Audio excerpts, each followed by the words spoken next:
I call Pauline McNeill to be followed by Roger Fraser. Ms McNeill.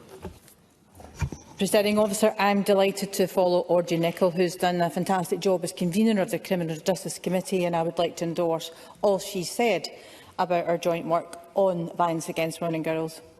The Scottish public authorities are at risk of costly court battles because of the unregulated introduction of gender self-identification.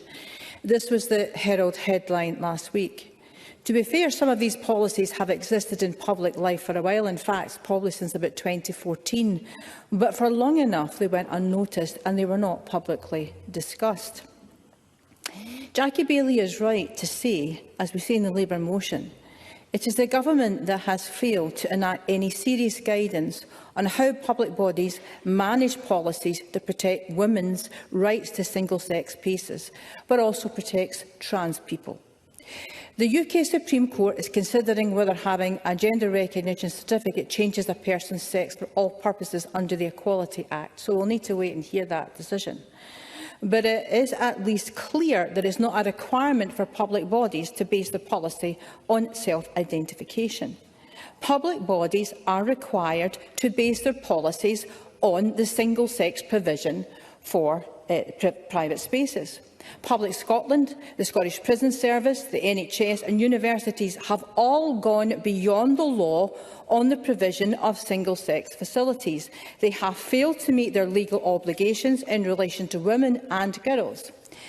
In the case of Fife Health Board, there was no impact assessment allowing a medic to use the single-sex changing room, and this is despite, this is important, a legal duty to conduct that impact assessment. We can't cut corners, even if you agreed with the policy. But what is relevant here is that the 1992 employment regulations are clear that communal sanitary washing or changing facilities will not be sufficient or suitable if they are not provided separately for men and women, as said by Fergus Ewing and endorsed by Jackie Baillie. It was Dr Michael Ferran who said that there is no plausible legal argument that the 1992 regulations must permit access on a self-identification basis. Indeed, doing so would be a clear breach of the regulations on any guidance suggesting otherwise is incomplete, misleading or false. But the central question is, why do public bodies risk being on the wrong side of the law, and where have these policies come from? And it is in that regard the government do have to take responsibility. The Equality and Human Rights Commission pointed out that in the case of Fife Health Board there was no assessment done. In the case of Police Scotland, the guidance says that all members of staff are entitled to use toilet and changing facilities appropriate to their sex. But again, the policy, as it exists at the moment, ignores the 1992 regulations. I believe this is under review, but I am unclear what the current policy is. We need leadership on this issue.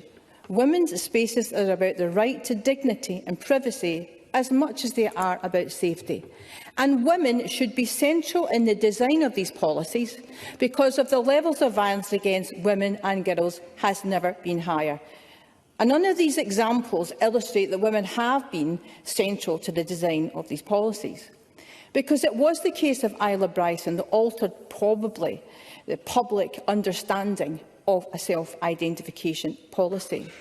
It was while Isla Bryson was waiting to stand trial and then was placed on remand in a women's prison that the transition began.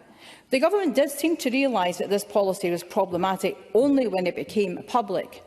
And the Scottish Prison Service made the decision to divert Isla Bryson to Corton Vale Prison rather than Stirling or the planned destination of HMP Berlin. But after public outcry, it was only then that the destination of the prisoner was redirected. It is a prime example, I think, of where the government have a contradiction in their own policy, having allowed this to happen. We agree with the Scottish Government, and have done, that women offenders have a special policy to apply, because most women in prison are vulnerable. 70% of them, I don't need to tell the Minister, have experienced domestic abuse. A third of them have head injuries because of male violence against them. To force them to share a space with someone charged of a sex offence in a female prison is completely unacceptable to most people, and certainly people that I represent. The judge found that in that case that the offender had a high risk of re-offending, which only serves to highlight the risk that was posed to women.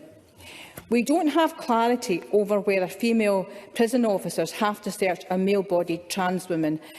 Rule unilaterally, and this is a point I want to make, we cannot make unilateral changes to policy without involving those who are expected to enact that policy. I hope the Government would at least agree with us on that point. In conclusion, Presiding Officer, we have policy capture widespread in public bodies.